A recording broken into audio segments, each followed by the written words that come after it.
Because what we are currently dealing with in the form of woke ideology is something that was created a long time ago and has gone through multiple iterations and countless thought leaders that creates the problem that we are currently dealing with. In fact, we've got to go back to before the Second World War to fully explore this. Now, we're not going to go too much into detail here because it would take about an hour, probably, but all the way at the beginning of this, we encountered a man by the name of Antonio Gramsci. Antonio Gramsci was a socialist of the internationalist variant, which was very unfortunate for him because he found himself in a country that went for the nationalist variant of socialism, Italy, and thus he ended up in jail for the remainder of his life, and he would eventually die under guard in a hospital bed. Because, you know, back then it was pretty damn dangerous to have the incorrect interpretation of socialism. But Antonio Gramsci was, for all of his many flaws and, you know, failures of picking good political ideology, an absolute goddamn genius. And he came up with an idea that we are dealing with today. Namely that to have a successful socialist revolution, you need to first undermine the currently existing social systems. Basically, his idea was, okay, what is the question? Why is there not a socialist revolution? That was what caused fascism to rise in Italy, when Mussolini eventually said, I am sick and tired of waiting for the workers to rise up, so I'm going to do it myself. So why aren't the workers rising up? Well, Gramsci and many other people's ideas was that society was just too damn comfortable, and people were too damn indoctrinated into what they would refer to as bourgeois values. And thus, to get the workers to actually revolt and rise up to do what was actually best for them, they had to first be unindoctrinated out of bourgeois values. Now, again, we're talking in terms that were more relevant back then, but this then turned into a whole idea that has now finally begun to emerge today, which was essentially the idea of capturing the culture, where Gramsci, without actually stating it, but heavily indicating it, suggested that the best way to actually do this, to begin the socialist revolution and undermine the current society, was to move into relevant activities in that society, things that most people engage with or enjoyed. You know, like video gaming, for example, or entertainment, or television, or movies, and all of these things that we are also submerged in today. Because if they can take these things over and begin teaching their ideas through these things, then they will actually be able to supplant what is the current bourgeois ideas by creating a competing cultural hegemony. This is the brilliantness of Gramsci's ideas, because none of this actually requires active subversion. If you approach somebody in modern society and say, hello there, I would like to tear all of this down, the person is probably going to be outraged or frightened. What do you mean? Our system's pretty good. I can eat fresh fruit and meat whenever I want. I play video games all day and watch movies. I'm quite happy, because they are, in Gramsci's view, indoctrinated in bourgeois ideology, right? And so, before you can actually get him to flip, you need to turn his common sense into, alright, yeah, there isn't enough representation in this movie. Why aren't these characters black? Where is the LGBTQ, etc., by fracturing and turning people into smaller groups, right? Now, this is where we need to make an immediate large leap, and again, I'm oversimplifying here, because in reality, we need to go from Gramsci through like half a dozen other people before we arrive at the current day, but I'm going to leap over that, for simplicity's sake, to Kimberly Crenshaw, who is of course the creator of the idea of intersectionality. Now, this is important because what we are dealing with today is the woke movement, and my definition of woke is viewing the world and approaching all of its problems through an intersectional lens. Which might sound like a lot of garbage because it's, well, kind of intended to sound like that. It is intendedly packed into very complex sounding and academic language because you're not really necessarily supposed to understand this. But to hypersimplify it, intersectionality, created by Kimberly Crenshaw, looks at the Antonio Gramscian ideal and thinks to herself, okay, but our world has evolved. bourgeoisie is not the main problem in America. In fact, there are other problems. What is that problem? Well, we have apparently colorblind rules, right? So if you go to court and you say, hey, this company discriminated against me and wouldn't hire me, for being black. Okay, that's illegal. You don't get to do that. And if the court then finds that yes, indeed, you were discriminated against based upon your skin color, they can lay a hefty fine on the company, or even just, arrest people potentially. I don't know what the total ramifications is, but fines probably, right? Or force them to hire the person. However, Kimberly Crenshaw's example then is, but what if a black woman went to the company and was then fired? Okay, the court goes, well, the company has black men working for it, and thus, obviously, it's not racist, so it's not discriminating against blacks. Okay, and the company has white women working at it, thus it is also clearly not discriminatory against women. But no black women working at the company. And so Kimberly Crenshaw then posits that it is possible to have multiple sectors of oppression, where she is actually being refused to be hired in the company, not because she is black or because she is a woman, but because she is both. See? And it does make a certain degree of sense.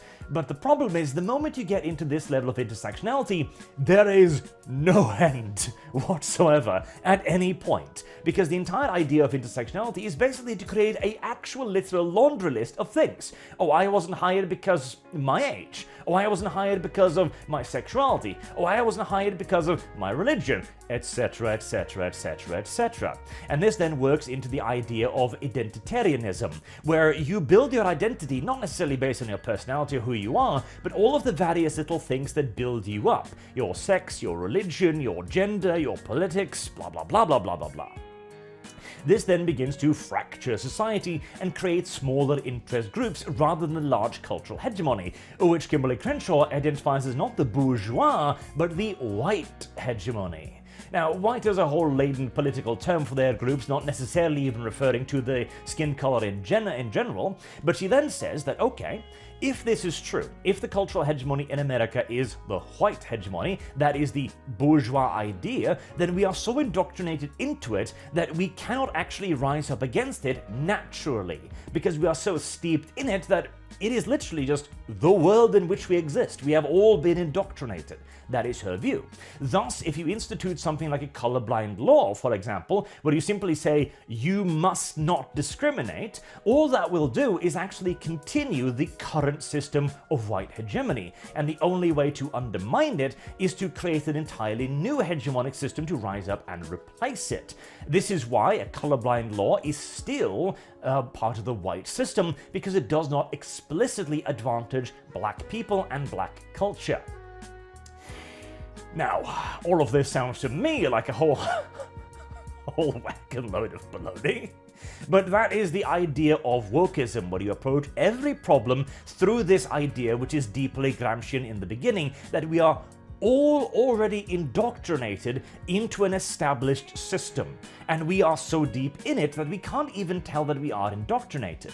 Thus, the only way to get socialism, which is of course the truth, the light, and the only solution to our problems, to actually become palatable to the common man, is to undermine it, to move into the institutions, both the official ones like schools, of course, obviously, and into hobbies, into entertainment, into television, and then start spreading their political point of view. This is where we return to my first example at the beginning of my video talking about Helldivers, showing off the fake account, which makes it kind of pretends to be the developers and goes, helpful reminder, fascism is bad. I can't remember the exact wordage there, but what was it? Friendly reminder, don't be a fascist? In a game, of course, that is not fascist. In fact, it is satirizing authoritarian regimes. This is the person, and the real beauty of it is, you don't need to know any of this. That's the genius of Gramsci. By simply saying, hey, we're gonna improve society somewhat, you begin moving into doing the capturing of the culture. You say, well, this makes sense, right? We have intersectionality. You could discriminate against somebody for being black and a woman, right?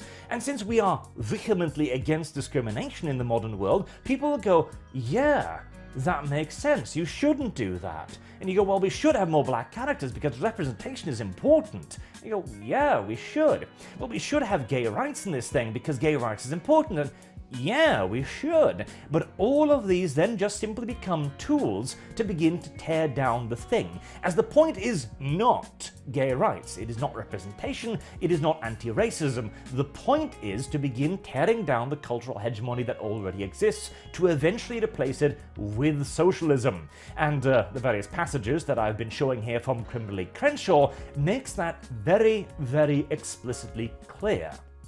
If you actually go into their writings, I was about to say readings there for some reason, into their writings, they have no problems actually admitting this. And if you go back to Gramsci as well, this is exactly what he describes, even though he couldn't outright state that they needed to do this because, well, he was in jail at the time. And the fascists were literally leaning over his shoulders going, what are you writing there, Gramsci? But that is who these people are. And 99% of them have no idea that this is what they are doing. They have simply been entrapped into the grassroots movement of it, the appearance of it, where you take over culture via entertainment, via video games, via media, and thus you create the appearance of a grassroots movement. Because you as a person, if you're a fan of 40k or Helldivers, for example, and you see this thing, you think to yourself, well, that's just normal, right? That wasn't forced in there, it was simply placed in there because this is what is good, right? Because the wokists have assumed the position of inherent good, and from that position of automatic good, they can do anything and everything. Now, we could then delve into the whole idea of how this is then intended to push I've forgotten the name of the window now, but the public perception of what is acceptable in political reality, so what is and isn't okay, further and further towards the left. That is who these people are. They're not all professional activists by any stretch of the imagination, but they are all affected by the same ideology whose own inevitable goal and aim is to subvert our current cultural hegemony to replace it with their own socialist system. And I, for one, at least, I don't like socialism very much. Neither the international or the nationalist variant. And so I am obviously in opposition to this, rather vehemently so, because I like our system. In fact, I would like to go back into our system. The entire idea of racism, for example, which was largely reinvigorated by critical race theory and intersectionality via Kimberly Crenshaw, well, racism was a problem that if we had not solved, we were getting very close to solving in the late 90s and early 2000s. Race was not a problem. And indeed, when you actually manage to give people actual entertainment, as at the end of the Asmongold clip actually a guy says, if you are getting people so deeply involved in their entertainment, in their escapism, racism doesn't matter. Nobody's going to call you a racial slur in Helldivers because it's really not the priority at that point in time. And if you can return to the, again, 90s and 2000s, where there were so many TV shows with black characters, so many black stand-up comedians, that this becomes entirely normalized, well, that's what we want.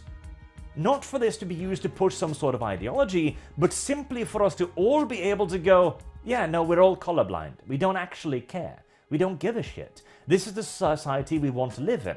It is an equal one. It is one in which we all have the same rights and the same privileges, and we are simply humans. That is the ideal, and it is the exact opposite of what the socialists will want to create, because in that society, well, believe it or not, there's not going to be a whole lot of room for revolutionary thinking. Because again, we've got it pretty damn good. Is our current system perfect? No, of course not. No system can ever be truly perfect. But today, more of us live in abject wealth than ever before. Most of us live better than the kings of old. We can eat fresh fruit whenever we want. We can eat bananas flown out from the other side of the world. We can have ice whenever we want. We can have as many sweets as we want. Hamburgers, meat in a patty has become junk food. Whereas you don't even need to go back a couple hundred years maybe before meat in and of itself was precious. For all of the flaws of our modern system, we have clearly created a pretty damn good period to be alive. And I, for one, would rather we stay in it rather than continuing down the socialist rabbit hole.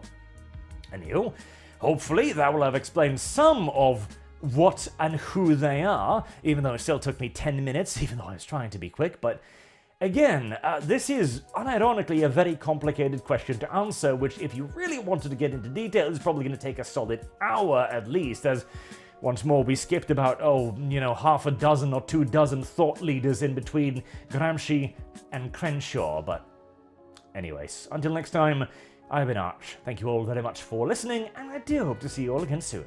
Have a good day.